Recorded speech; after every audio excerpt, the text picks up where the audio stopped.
What up, and welcome to my Golgari reanimator kind of budget $125 deck tech, where Meren of Clan Nel Toth is the commander. I picked her, him, them, I don't know, because it kind of fits what the deck wants to do. It wants to sacrifice things or have things die, get experience counters, bring things back at the end of the turn. It's very strong. So just quickly going over the deck list. There's a lot of creatures because the deck revolves around having creatures in your grave. Like there's a lot. The majority of the deck is creatures. For artifacts, I don't know. Arcane, Signet, and Soul Ring. I feel like you don't really need ramp in this deck. It's a relatively low curve.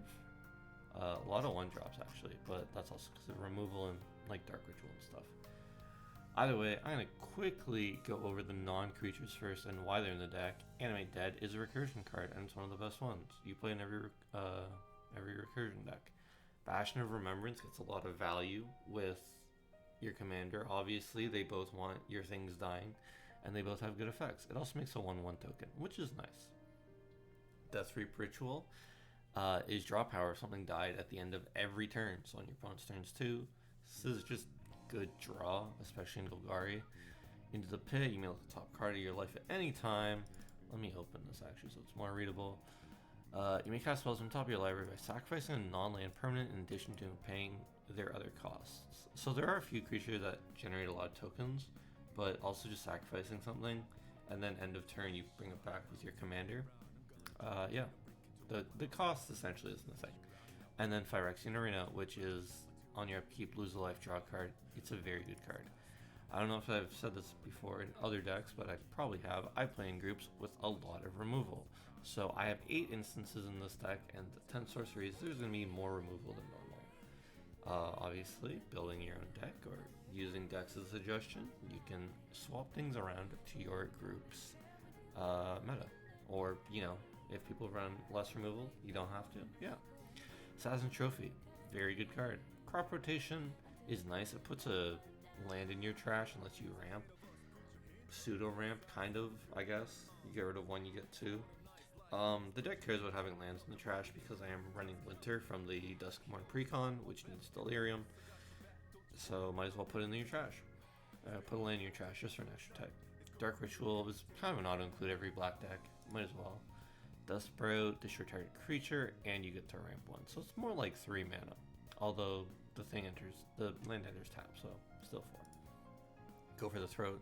There's so many great black removal cards, so you could just throw whatever, and you could throw in Murder if you want to, Putrefy, destroy artifact or creature. Rushed Rebirth. This is an interesting recursion, or I guess, kind of recursion card. So target a creature. When that creature dies, search your library for a creature card with lesser mana value, put it on the battlefield tapped, then shuffle. So you also don't have to choose one of your own creatures. So you could Rushed Rebirth, choose one of your opponent's creatures, and then kill that creature with something else, and then also get a creature from your deck with lesser mana value. Pretty interesting.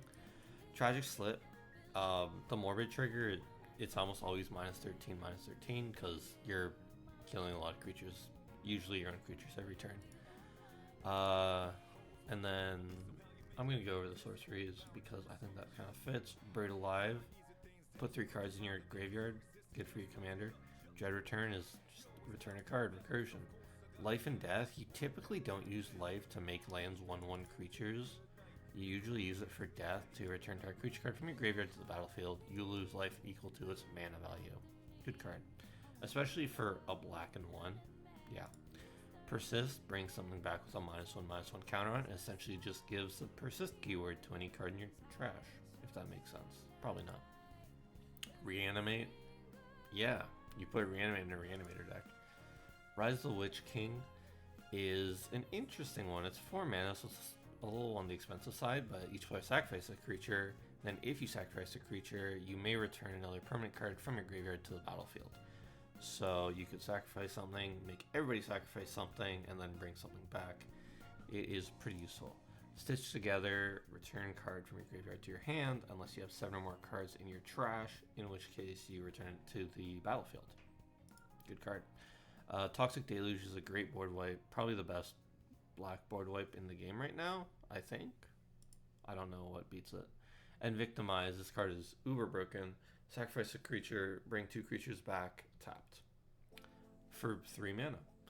And you could sacrifice a non-token. It doesn't say non-token. You could sacrifice token and then bring back Valgavoth.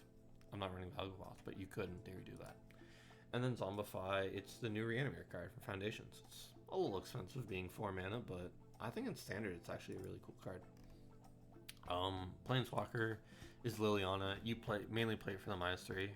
Return a creature card from your graveyard to the battlefield. It is a black zombie, which doesn't really matter. It can also make tokens, which is nice. Yeah, okay, let's go over the slew of creatures. Obviously, before that, yeah, Skullclamp. It's a good card. So I'm running most of the Marauders, if not all of them, because they enter, everybody sacrifices something. You usually just sacrifice a Marauder. The nice part about that is, let's say you have 2 experience counters because you sacrifice this. At the end of your turn with Meren, with your commander, you can bring it back and just get its trigger again, so forcing everybody to sacrifice 2 creatures while you sacrifice a Cursed Marauder twice, essentially.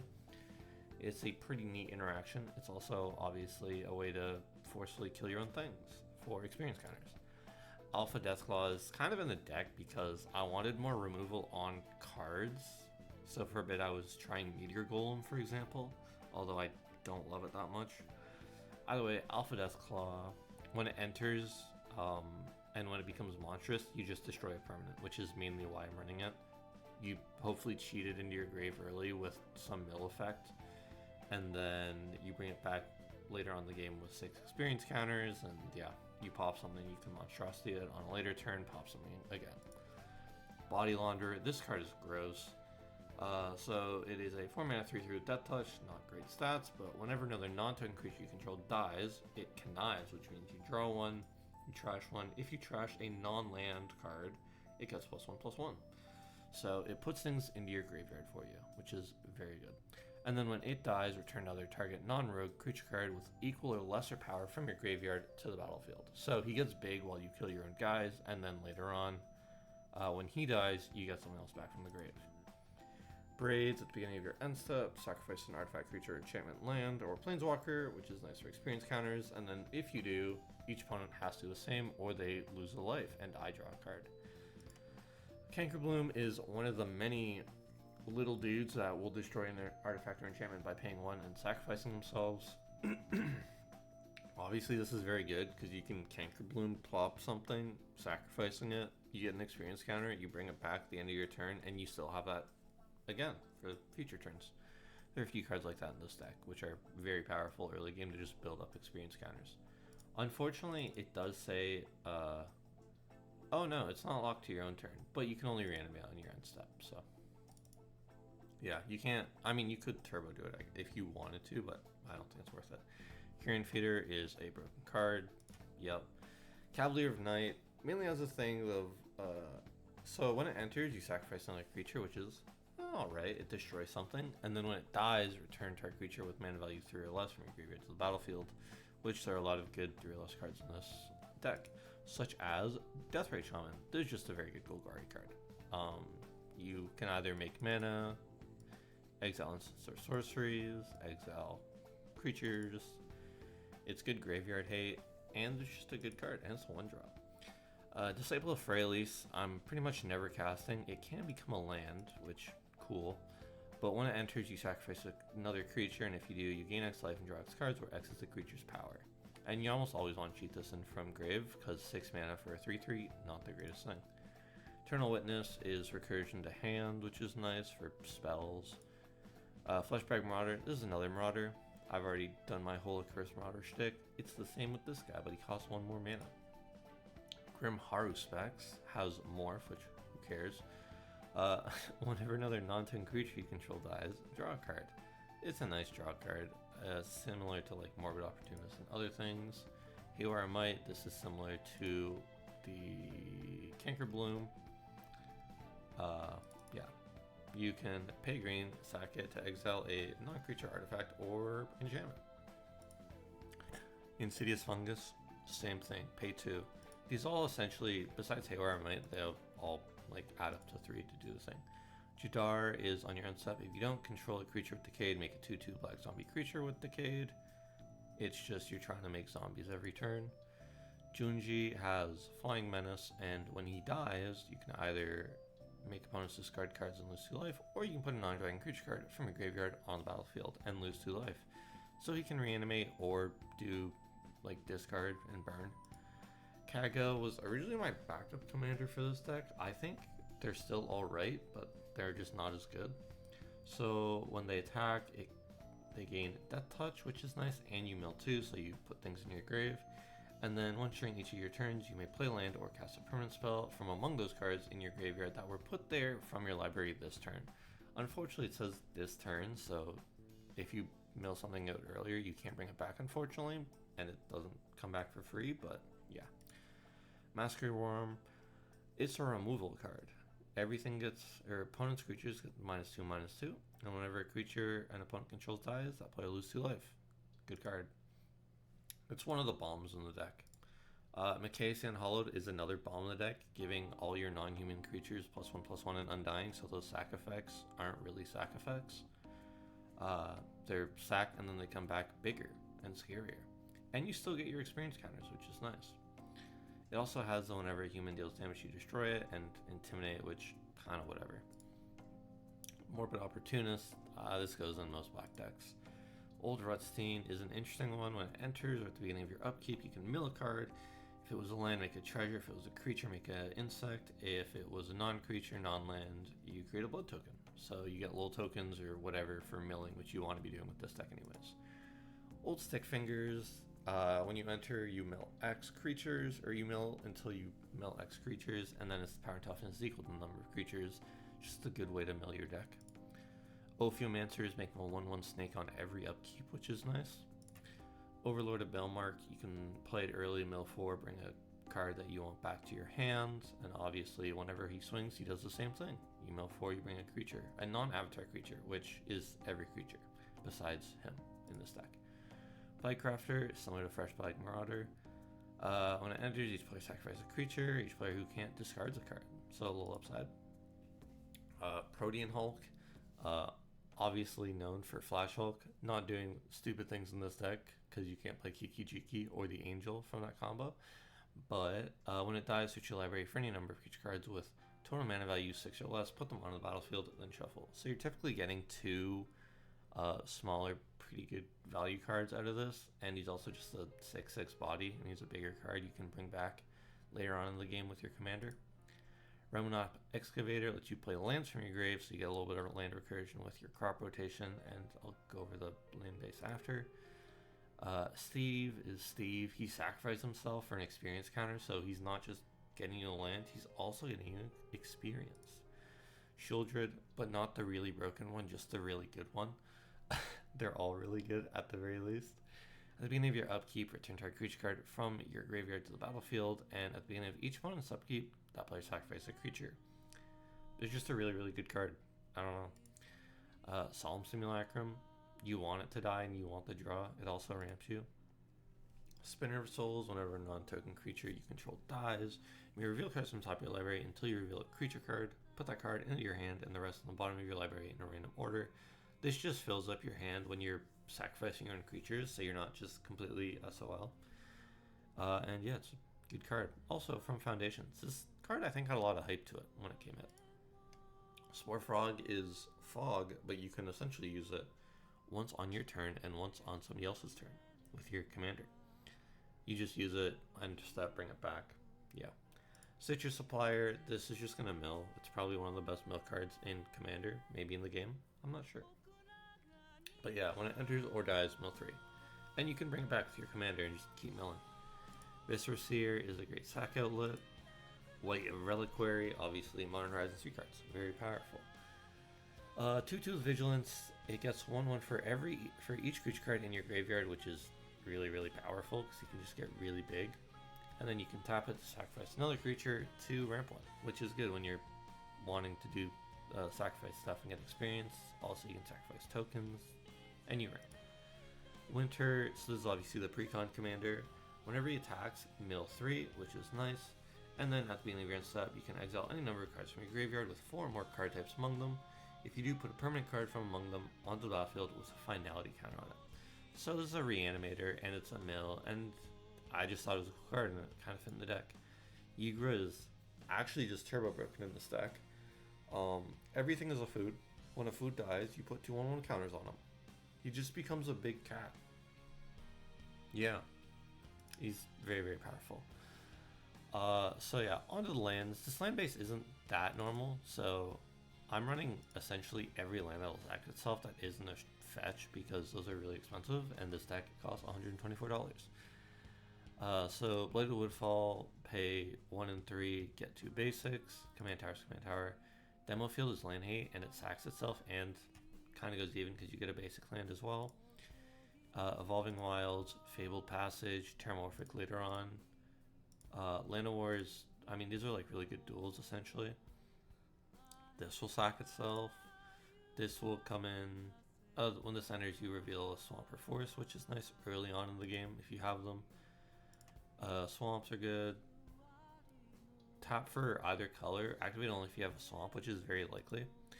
Scry 1, which is nice. Obviously that to sack itself. And it enters tapped unless you control a swamp or forest. These lands are really good as well. Yeah, so I'm running a lot. I was thinking of actually running the lands that when they enter, they automatically sack themselves and get you a basic, but I didn't really want to. So going on to the sideboard and maybe board, obviously, I think I did this last video too. I'm going to continue doing this. This is a very, very powerful option in the deck that you could put. It leads to infinites, I believe, which is Experimental Confectioner. So this is from Wilds of Eldraine. When it enters, you make a food token. And whenever you sacrifice a food, create a 1/1 black rat creature token with this creature can't block. Now, by itself, that's kind of alright, cool. You lose a food. When you pair that with Yigra on board and a sack outlet like Viscera Seer or Carrion Feeder, you just go infinite. Essentially, he makes everything foods. He makes every creature into foods. So the 1/1 rats that you're making when you sacrifice a food are also foods, which Carrion Feeder can infinitely sacrifice those rats. And this kind of makes an infinite, especially if you have like Bastion of Remembrance on board, you burn everybody infinitely. Or you can just make Carrion Feeder infinitely large. Same with Yigra while doing it. So yeah, that is a very, very powerful combo you can put in with the deck. Obviously it's not very consistent because it's a 3-card combo, which in Commander isn't unheard of, but yeah. Onto the maybe board, Altar of Ball. You mainly play this for the exile creature you control, or return target creature card from your graveyard to battlefield. So this is essentially a reanimate every turn. Unfortunately, you have to exile a card from your board. Hopefully you just set a token with it and it's fine. Ashnods is a good sack outlet. Same with Phyrexian Altar, I believe its name is. The one that does it for color mana. Blasphemous Edict is a very good new board wipe. So it's essentially, you may pay a black rather than pay the spell's mana cost if there are 13 more creatures on the battlefield, which in Commander is very likely. And then each player sacrifices 13. It's similar to Blasphemous Act, but it's the mono black variant. Breach the Multiverse is an interesting, everybody mills cards, and then you get cards that people have milled. It's an interesting card. I want to put it in the deck originally, but I don't think it fits that well. Caustic Caterpillar, this is another sack to destroy artifact or enchantment. Deadly Dispute. You can run a lot of cards, let's say, as an additional cost to cast a spell, sacrifice an artifact or creature. Just because you're okay with doing that in this deck for experience counters. Dictative Erebos, if you want to play higher power or more aristocrat-y, politic-y stuff, you can play this. You can play Grave Pact, you can play, I think there's a third one, I can't remember its name though. But yeah, you could play any of those. Entish Restoration, this one sacks a land to find you 2 lands, unless you have a creature with power 4 or greater, then you get 3 lands. They're always basics. I originally wanted to run this, but I didn't consistently see enough 4 power or higher creatures on board for this to actually be getting 3 instead of 2. Rise of the Dark Realms brings everything back. New Foundations card, really fun card. Cedar Wayfinder, when it enters, you reveal top 4, you can put a land into your hand, and you put the rest in your graveyard. So it's kind of like you search for a land and you mill 3, which isn't bad. Underrealm Lich is a very powerful card, especially into some strategies where they want to be forcing you to like wheel. So if you draw a card, instead look at the top 3, put one in your hand, the rest in your graveyard, and then you can pay 4 life to give it indestructible and tap it. So you're mainly doing it for when you would draw instead, you essentially draw 1 mill 2, except you don't technically draw. And then the last card in the maybe board, and this is just like a suggestion of a bunch of cards, I'm running one of them, Bastion of Remembrance, is Zulaport Cutthroat. Whenever a creature dies, each opponent loses 1 life, you gain 1 life. It's like a good Aristocrats thing. I just didn't want to focus on that deck, in this deck. I wanted to very much just focus on reanimating and milling. So that's pretty much the deck. I'll quickly go over Rex. Gutless Plunder, when this creature attacks, if you attack this turn, look at the top of your cards of your library, you may put one of them back on the top of your library, put the rest in your graveyard. I've never heard of this card, I don't think it's very good. You could probably run Gary, just keep reanimating him and then burning people. Be pretty funny actually. Obviously there are much better lands you could be running. I don't know why I'm not running Bajuka Bog, I'm just not. Ravenous Chupacabra enters, destroy target creature and opponent controls. I thought about running this, but a 4-mana 2/2 feels so bad to play. Sir Conrad's a very, very good card. Phyrexian Tower is a very, very good card. Yeah, I mean, there's a lot. You could run Lightning Greaves if you want to protect your commander more. Warren Soul Trader is a very, very powerful MH3 card. Pay 1 life, sacrifice a creature to make a treasure token. There's Grave Pact. Butcher Malakir, this is another one of the Marauder effects. When it enters, everybody sacrifices a creature. Yugmoth is great in every mono black deck, essentially. Diabolic Content if you want to play tutors, or just the better tutors. But yeah, that's it. Thank you for watching. I'll be back next week with, I'm currently working on a weird deck that's very funny to me, not to anybody else at the table though. So yeah, I'll maybe do that next week. Either way, thank you for watching. Hit like, hit subscribe. I did the YouTube thing for once. Goodbye.